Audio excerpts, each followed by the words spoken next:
أعوذ بالله من الشيطان الرجيم قالوا لم نك من المصلين ولم نك نطعم المسكين وكنا نخوض مع الخائضين وكنا نكذب بيوم الدين حتى أتانا اليقين رب اشرح لي صدري ويسر لي أمري واحلل عقدة من لساني يفقه قولي فالحمد لله والصلاة والسلام على رسول الله وعلى آله وصحبه أجمعين ثم ما بعد السلام عليكم ورحمة الله وبركاته. Today I want to share with you a very brief but a very powerful, I feel, set of ayat that communicate a message that gets so often overlooked. Allah Azza wa Jal describes people in Jannah first that are having a conversation with each other and they're wondering, what do you think happened to the people in Jahannam? And then immediately the scene switches over to the people in Jahannam, and as they're being thrown in, they're being asked, Ma salakakum fi saqar? What led you to this place? Oh my God, why were you so unintelligent? How could you have made the decisions in your life that got you here? And so they respond, they look back at their life and they realize what were the main things that got us into hellfire. And they kind of grudgingly and sadly, looking back in a state of sadness and regret, they iterate those crimes, those major crimes. And they're captured so beautifully in these passages. First, they say, قَالُوا لَمْ نَكُ مِنَ الْمُصَلِّينَ. We were never going to be the ones who prayed. This is different from saying, لَمْ نُصَلِّي, we didn't pray. لَمْ نَكُ مِنَ الْمُصَلِّينَ. We would never be from those who pray. In other words, we wouldn't want anything to do with them. We didn't want to be around them. You would never look at us and say, this guy's going to pray. No way, man. Prayer? What a dumb idea. I'm not going to do that. They were above it. You would never find me among those people. And then, interestingly, the next ayah says, وَلَمْ نَكُ نُطْعِمُ الْمِسْكِينَ. And we would never be the ones who would feed or give food to the miskin, the one who can't help himself. Just a little definition is necessary here. Al-miskin in Arabic comes from two roots that are fused together, some argue, like Ibn al-Faris argues. And it's actually from the one hand masaka, which is to stop, and sakana, which is also, to stop eating or to come to a pause and to stay there. In other words, there are people who maybe they weren't bankrupt or homeless or in desperate need to begin with, but they ended up in that situation and they can't get out of it. They're stuck in that state. A lot of times people of wealth that are very arrogant look at people that are poor and say, why can't they help themselves? Why can't they get a job? Why can't they improve their state?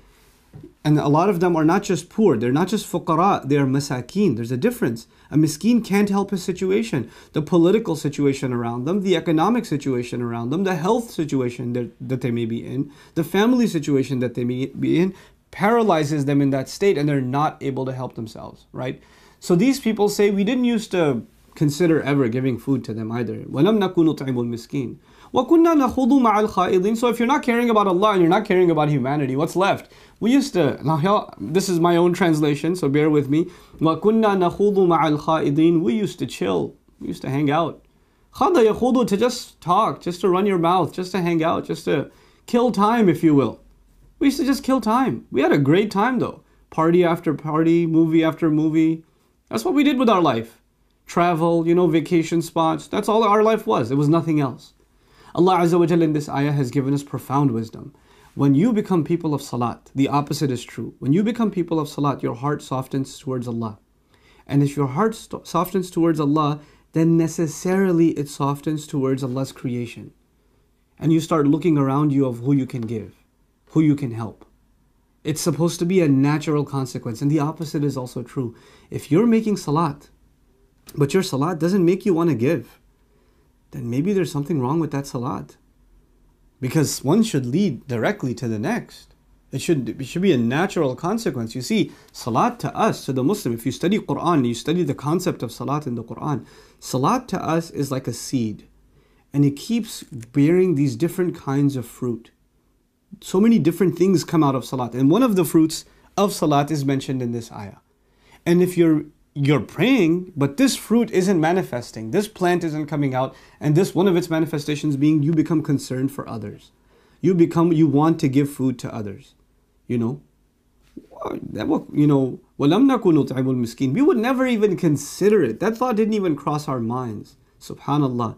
There are people who assume, unfortunately, that they're people of Allah only by doing one thing or doing another thing. Okay, I'm going to make salat, I'm going to make really, really good salat, then I'm going to recite some Quran, then I'm going to study some ilm, then I'm going to do this, and they have a list of things they're going to do. But you know that list comes from Allah. What your priorities should be, what the result of your salat should be, comes from Allah. Salat is not just an act, it's a reorientation of our thought process. And so in this beautiful, beautiful ayah, Allah talks about people who didn't really take advantage of their salat. And I want to leave you with this other place in the Quran where Allah talks about a generation of people who are worthless. فَخَلَفَ مِن بَعْدِهِمْ خَلْفٌ. And what does He say about them? أَضَاعُوا الصَّلَاةَ. That's remarkable. He says about them, they wasted the prayer. He didn't say تَرَكُوا الصَّلَاةِ. They abandoned the prayer. أَوْ لَمْ يُصَلُّوا. They didn't pray. He didn't say that. He said أَضَاعُوا الصَّلَاةَ. Profound words. They wasted the prayer. In other words, this is a seed. If you don't water it, if you don't let its fruits come out, its manifestations yield, for those things to become reality, then you wasted this beautiful seed.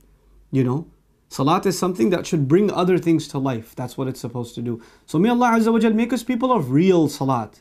People that when they make salah, it leads to something. It leads to them wanting to concern themselves with the needs of others. And they don't become insensitive to that, so the only thing they worry about is entertaining themselves. وَكُنَّا نَخُوضُ مَعَ الْخَائِضِينَ حَتَّى أَتَانَا الْيَقِينَ. Until and we stayed this way until وَكُنَّا نُكَذِّبُ بِيَوْمِ الدِّينِ حَتَّى أَتَانَا الْيَقِينَ. We lived a carefree life. We didn't even think about Judgment Day until the final conviction came to us, which is death itself. May Allah wake us up well before al-yaqeen comes to all of us. May Allah Azza wa Jal make us a people of salah and make us a people who give. And wallahi, when we give, maybe our deeds weren't enough, but the du'as of those that we gave to, maybe their du'as are going to be the ones that save us on Judgment Day. Barakallahu li wa lakum. Wassalamu alaikum wa rahmatullahi wa barakatuh.